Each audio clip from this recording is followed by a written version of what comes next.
నేను ఇక్కడికి వచ్చింది మీరు నన్ను ఎట్లయినా అనుకోండి, ఒక తల్లిగా భావిస్తారని, ఒక అక్కగా చెల్లిగా భావిస్తారని నేను ఇక్కడికి వచ్చాను. అది కూడా మీ సుఖాల్లో బాధలో పాలు పంచుకోవటానికి ఇవాళ నేను ఇక్కడికి వచ్చాను. అట్లానే మహిళలు సొంత కాళ్ళ మీద నిలబడితే అది గొప్పదనం, అది గౌరవం కూడా. ఎందుకంటే నేను కూడా ఒకప్పుడు ఇంటికే పరిమితం అయ్యేదాన్ని. అట్లాంటిది ఇప్పుడు నేను ఒక సంస్థని ముందుకు తీసుకెళ్తున్నాను, హెరిటేజ్ సంస్థ.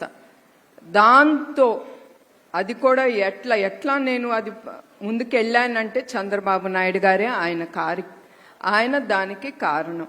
ఎందుకంటే ఎప్పుడు నేను నన్ను ముందల ఎండీగా చేసినప్పుడు నా వల్ల కాదు, నాకు అలవాటు లేదు, లేని పనులు చేస్తే ఎట్లా, బిజినెస్ అంటే ఏంటో నాకు తెలీదు, ఎట్లా ముందుకు తీసుకెళ్లాలో నాకు తెలీదు అంటే ఒకటే అన్నారు, నువ్వు నేర్చుకో, అది నీ వల్లే అవుతుంది. 10 మంది చెప్పినా కూడా నీకంటూ ఒకటి ఉంది, అది ఆలోచించుకుని ముందుకెళ్ళని. అట్లానే నాకేం తెలియని దాన్ని నేను వెళ్ళి ఎగ్జిక్యూటివ్ డైరెక్టర్గా నేను కూర్చున్నప్పుడు ప్రతి ఒక్కటి నేను నేర్చుకుని, తప్పులు కూడా చేశాను, తప్పుల్లో మనందరం నేర్చుకుంటాం, తప్పులు చేశాను, ముందుకి ఇప్పుడు ఈ సంస్థ తీసుకెళ్తున్నాను. ఈ సంస్థ తీసుకెళ్తూ నాకు చాలా కాన్ఫిడెన్స్, నేను ఏమైనా చేయగలను అనేది నాకు వచ్చింది నా మనసులో. అది కూడా కాదు, మనకి చాలా గౌరవం కూడా దక్కుతుంది బయట కూడా. అందుకే మహిళలు, ప్రతి మహిళకి నేను చెప్తున్నాను, ఇది నా వల్ల కాదు అనేది మీరు అనుకోబాకండి. ఏదైనా కూడా మన మహిళ అనుకుంటే సాధించగలం. అది మీరందరూ గుర్తుంచుకుని ముందుకెళ్ళి మీ గౌరవం కోసం, మీ స్వేచ్ఛ కోసం మీరు ముందుకెళ్ళాలని నేను కోరుతున్నాను. తర్వాత కార్మికులతో మాట్లాడాలంటే మా టీం మెంబర్స్ని, ఎందుకంటే నాకు ఇది తెలీదండి ఈ సబ్జెక్ట్ గురించి, మా టీం మెంబర్స్తో కూర్చుని పాయింట్స్ వాళ్ళు రాసిస్తే నేను చదువుతూ ఉంటే దాంట్లో తెలిసింది మీరు ఎంత బాధపడుతున్నారో ఇప్పుడు ఈ గవర్నమెంట్తో. అది చాలా బాధాకర విషయం, ఈ కార్మికులు మీరు పడే బాధలు. ఎక్కడ అభివృద్ధి జరగాలన్నా కూడా దానికి ఎంతో మంది కార్మికులు అవసరం. కార్మికులు చెమటతోనే పుట్టింది తెలుగుదేశం అని గర్వంగా నేను చెప్పుకోగలను. నందమూరి తారక రామారావు గారు కిలో 2 రూపాయలు బియ్యం పేద ప్రజలకి తీసుకొచ్చారు. అదే కాదు, చాలా పథకాలు పేదలకి తీసుకొచ్చారు.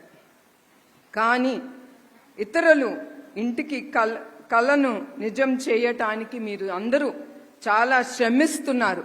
కానీ మీకంటూ ఒక ఇల్లు లేదు, సరైన తిండి లేక మీరు అందరూ చాలా ఇబ్బందులు పడుతున్నారు. కూరగాయలు, పప్పులు, నిత్యావసరాల సరుకులు రేట్లు చాలా పెరిగి ప్రతి కుటుంబం చాలా ఎదుర్కొంటుంది ఈ రేట్లు పెరిగిన తర్వాత. ఇది పెరిగిన రేట్ల వలన ముఖ్యంగా ఇబ్బంది పడింది రోజువారీ కార్మికులు. తర్వాత కల్తీ మద్యానికి వస్తే మీ అందరికీ తెలుసు ఏమి జరుగుతుందో. మీ ప్రతి ఒక్క కుటుంబం మీ పక్కన ఉండే కుటుంబాల గురించి కూడా మీకు తెలుసు. ఈ ప్రభుత్వం ఈ కల్తీ మద్యం తీసుకొచ్చి తక్కువ ధరలకు పెట్టి వాళ్ళ పొట్టలు నింపుకోవటానికి మీ కుటుంబాన్ని సర్వనాశనం చేస్తుంది ఈ ప్రభుత్వం. మొన్న బద్వేల్ నుంచి నేను గూడూరుకు వచ్చేటప్పుడు కొంతమంది మహిళల్ని కలుసుకున్నాను. దాంట్లో ఒక మహిళ చాలా దుఃఖంతో ఏడుస్తూ ఉంది.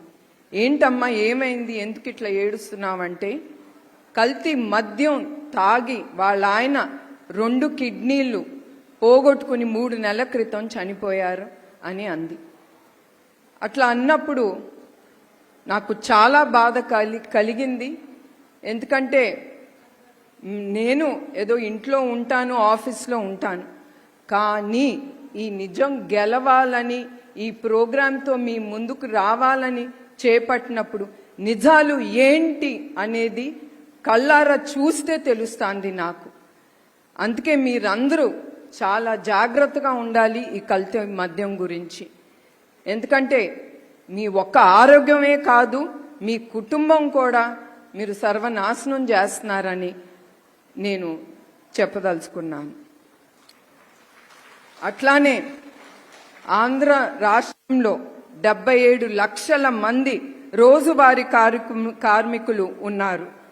దాంట్లో 31% మంది ప్రజలు రోజువారీ పన్నులపై ఆధారపడుతున్నారు. కానీ గత 5 ఏళ్లుగా వాళ్ళకి ఉపాధి ఏమీ లేదు, వాళ్ళు రోడ్డు మీద పడేశారు ఈ ప్రభుత్వం.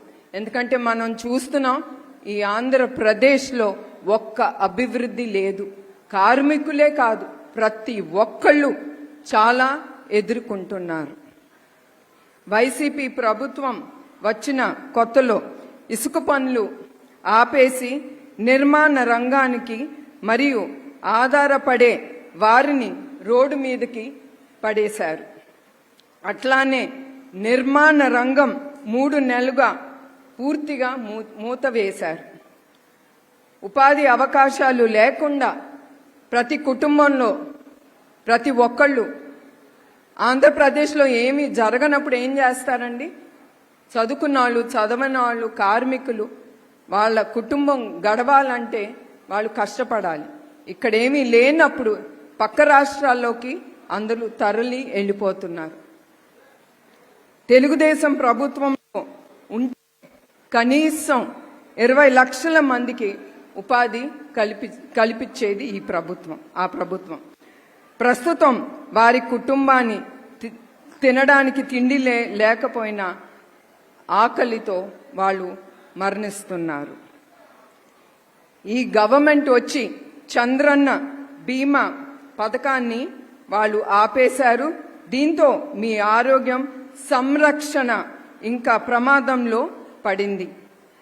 భవన నిర్మాణం కార్మికులు, ఆటో డ్రైవర్లు, ట్రక్ డ్రైవర్లు అందరూ ఈ ప్రభుత్వం నిర్లక్ష్యానికి గురవుతున్నారు.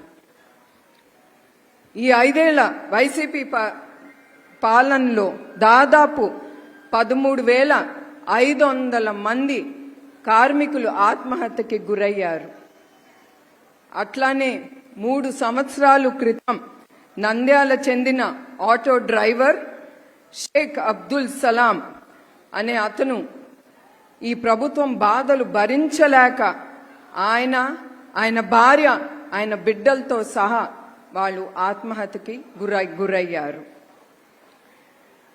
పదే పదే ఈ ప్రభుత్వం కార్మికుల జీవితాలకు, ప్రాణాలకు విలువ లేదని అనిపిస్తున్నారు. కానీ నేను చెప్తున్నాను, మీ జీవితాలు మీకు ముఖ్యమైనది. ఇవన్నీ మీరు ఎదుర్కోవాలి, తప్పదు. అందరం చాలా ఎదుర్కొంటున్నాం ఈ ప్రభుత్వంతో. కానీ తర్వాత వచ్చేది మన ప్రభుత్వమే. మీ అందరికీ తెలుసు చంద్రబాబు నాయుడు గారి గురించి నేనేమి మీకు ప్రత్యేకంగా చెప్పక్కర్లేదు.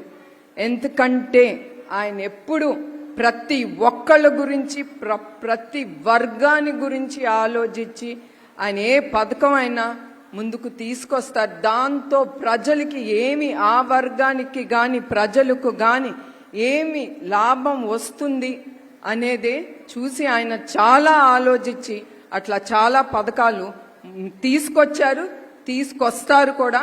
ఆ నమ్మకం నాకుంది.